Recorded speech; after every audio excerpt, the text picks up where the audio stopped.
On a parlé de Lyon comme étant je vais dire la capitale du football mondial, féminin bien sûr, ouais. Capitale du football féminin en France. Alors, on va aller du côté de Lyon, on va rencontrer Alexandre Gibaudot qui est le maire adjoint de la ville et qui va nous faire les états de tout ce qui se passe dans le monde de football féminin du côté de la France. Bonsoir Alexandre, et comment tu vas? J'espère que du côté de Lyon ça va.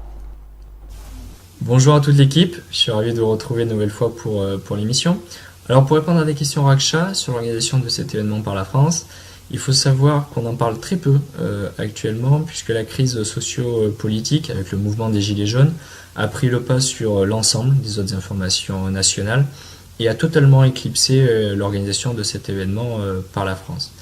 Il y a toutefois quelques chiffres qui sont sortis récemment, notamment sur la diffusion des matchs. Il faut savoir que le groupe Canal+ diffusera l'ensemble des 52 rencontres, donc l'intégralité de la Coupe du Monde, et que le groupe TF1 lui diffusera les 25 meilleures rencontres, donc je ne doute pas que nous verrons certainement le Cameroun, et l'ensemble des matchs de l'équipe de France. Côté purement organisation, 2500 volontaires ont été recrutés par la FIFA sur 13 000 candidatures reçues, ce qui est assez exceptionnel. Sur 2500 volontaires, la moitié sont des femmes. La personne la plus jeune aura 18 ans et la personne la plus âgée aura 87 ans. Et ces personnes viendront de plus de 150 pays différents. Et ça va véritablement dans le sens de l'internationalisation de l'organisation de cet événement.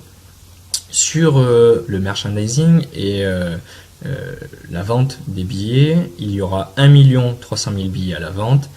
300 000 ont d'ores et déjà trouvé preneur, dont la majorité évidemment, 60% sont des acheteurs français. Mais fait intéressant, 25% des acheteurs sont des Américains. Et vous le savez, l'équipe des États-Unis est l'équipe tenante du titre. Et ce chiffre-là, il est intéressant puisqu'il montre que la Fédération française de football et la France a eu raison d'organiser cet événement puisqu'elle va permettre, comme toutes les compétitions internationales d'ailleurs, un flux de personnes, de touristes, de supporters qui vont venir à la fois pour soutenir leur équipe et évidemment pour visiter l'ensemble des villes hôtes de ces matchs-là. Et puis le prix des places, intéressant, prix d'appel, premier prix à 9 €, et puis une finale dont les prix varieront entre 23 € et 84 €. Ce qui fait en sorte que nous sommes vraiment sur une volonté d'attractivité de la part de la Fédération française de football et de la FIFA pour permettre au plus grand nombre d'accéder au stade et d'aller soutenir les joueuses des différentes. Et alors, on va dire que c'est comme ça que se prépare la Coupe du Monde du côté de la France de juin 2019. Concernant la ville de Lyon, qu'est-ce qui est prévu et quel impact est pressenti, Alexandre? La région Auvergne-Rhône-Alpes, je dirais qu'elle a tous les atouts pour tirer son épingle du jeu l'organisation de cette Coupe du Monde.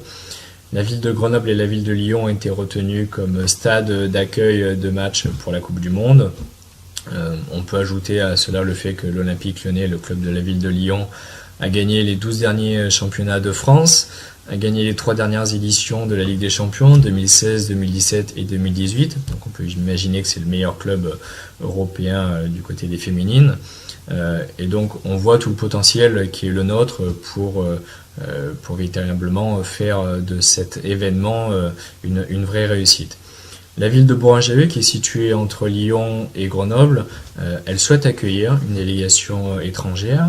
J'ai engagé des discussions avec certaines fédérations, et plus particulièrement la fédération du Cameroun, pour accueillir l'équipe sur les 3 semaines, 1 mois qui précéderont le premier match de entrée en compétition de cette Coupe du Monde.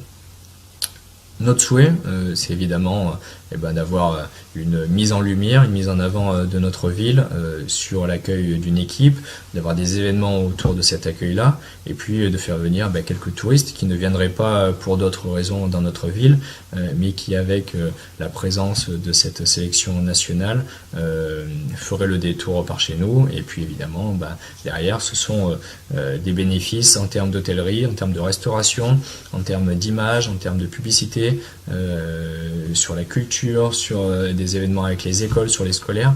Et ça, c'est véritablement l'enjeu d'une collectivité et d'une région comme la nôtre aujourd'hui. On va dire que Alexandre nous a fait le tour et le pourtour de ce qui va se passer tout au long de cette compétition. On vous souhaite du côté de Lyon que du bonheur, d'avoir tout ce que vous souhaitez pour, on va dire, toutes les perspectives que vous avez envisagées pour votre ville et d'avoir surtout en France une très belle compétition. On en reparlera durant nos éditions.